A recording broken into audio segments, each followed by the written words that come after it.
Hi, I'm Sarah Gilmartin and I'm thrilled to be shortlisted for this year's Kate O'Brien Award for my debut novel, Dinner Party, a Tragedy, which was published by Pushkin Press in September. The book is about a big, messy Irish farming family and the losses that unite and divide them over time. The main character is Kate Gleeson, a woman in her 30s, who's having a hard time in her life in Dublin. The section I'm going to read from now is right from the beginning. It takes place at a dinner party of the title, and Kate is hosting it to mark her twin sister Elaine, who died 16 years on this very day, which is Halloween. I hope you enjoy. When the Gleeson twins were 11 years old, they ran away from home one afternoon.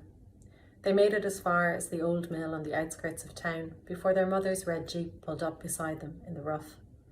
The girls got into the back without a word.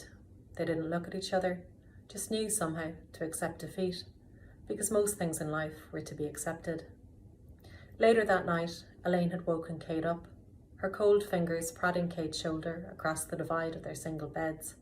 In the soft darkness of the room, Elaine had announced that one day soon they would get off the farm.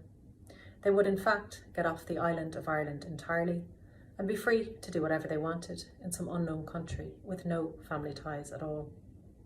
Kate, who was used to keeping her ideas to herself, especially in the middle of the night when she wanted to go back to sleep, didn't point out that if the twins were together, they would always have family wherever they went. Instead, she'd squinted at Elaine, pulled the duvet over her shoulder, and rolled in to face her side of the wall. Every year on her sister's anniversary, Kate thought of that night with useless, superstitious longing. If only she could change it, if only she had said yes for once. What parts of her she would give to have another chance. Her arms, her legs, her rickety bones. But no, enough. This game helped no one. As the bus back to Raheny stalled in the morning traffic, she tried to focus on the day ahead. She shifted closer to the window, away from her seatmate and his sandwich.